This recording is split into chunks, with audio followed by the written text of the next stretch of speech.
Hi guys, welcome back to Live for Gaz. Now today I'm fishing back out here on the gynn. The sea's lumped up lovely. I've got frozen worm, razor shell and crab. Now it is a bit of a smaller tide and my big worry is that there's a bank out there that's going to stop the fish coming over. But I'm going to cast out as far as I can with both rods today and see what's happening out there.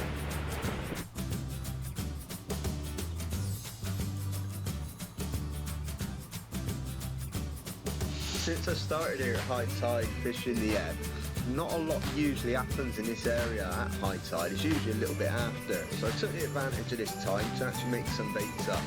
Now the first one which I'm making here is a small razor shell bait. Now the trouble is when you whip it on with the bait elastic it can cut through it quite well. So you need to be really gentle when you do it. But these small baits, they do pay off, especially for flatfish, and I've even had quite a lot of other species on them as well. And then also make up some bigger ones just to go on the bigger hooks as well.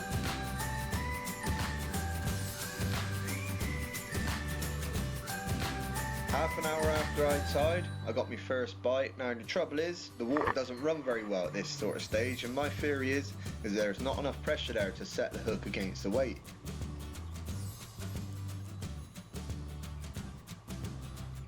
About another 20 minutes after that, I got another bite. Now this bite rattled the rod just like the first one, and it's just out beyond the surf in those breakers.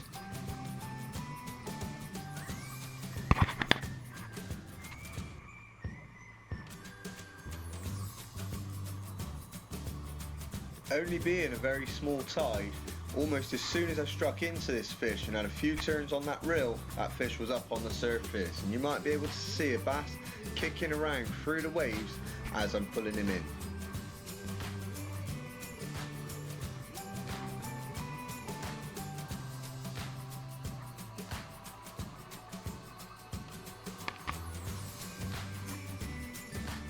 Now he's not the biggest bass I've had, he's only about 3/4 of a pound. I didn't really weigh him, but that's my estimation. Now he did take a bit of razor shell, which I had on the middle hook, so he bypassed both the worm and went for the razor shell instead.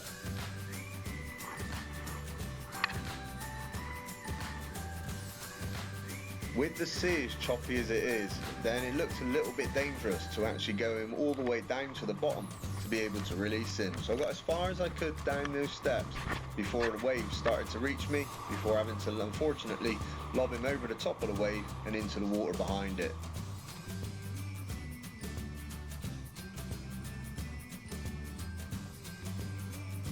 After about another half an hour and not getting any bites on either two of the longer rods, I decided to switch back to my normal tactic, drop one in short and leave one out long. Now the one in short picked up a bite almost instantly.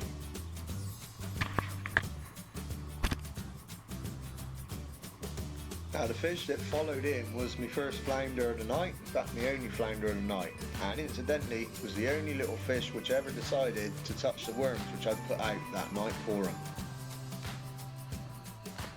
Now this was the smallest flounder I've ever caught. He was caught on a size 2 hook, and that hook really I've got on there in case there's any sole about, but it's small enough for this little fish to take. Luckily he was hooked right in the lip, which is a bonus for a small fish like this, as if he'd have taken the hook right down, I could have ended up really struggling to get that hook out. But here's a quick comparison of that fish sat on my hand to give you an idea of how small he really was. From right at the foot of the wall I had one more tiny little bite just as the tide started to run out, but I missed this one unfortunately. Right at the end of the night, as I was losing light, I rebaited for the final cast. I put worm on the long rod and I punched it out as far as it could, right out to the last of the surf.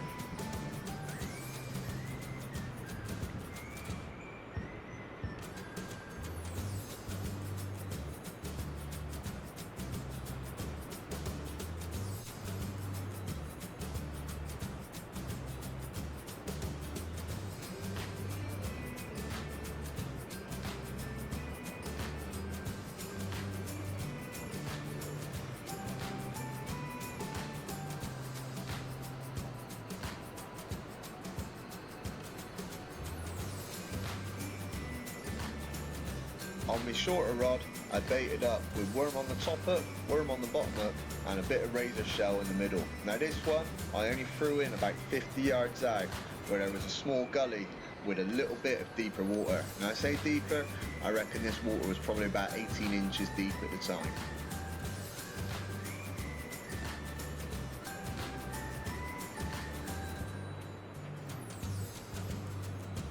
The last fish of the session didn't even give me a bite. Now my rod tip, it stayed absolutely poker still. Now I know this because I was wearing a camera and I've watched the footage back from the cast right up until when I reeled in.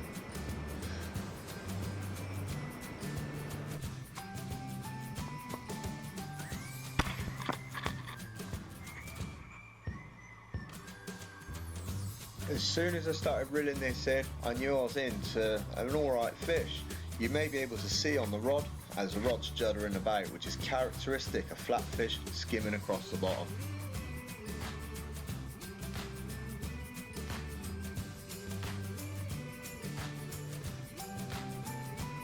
And there I have a PB plaice. Now we don't get many big plaice round here. A lot of them are coming in around about 10 ounces for me.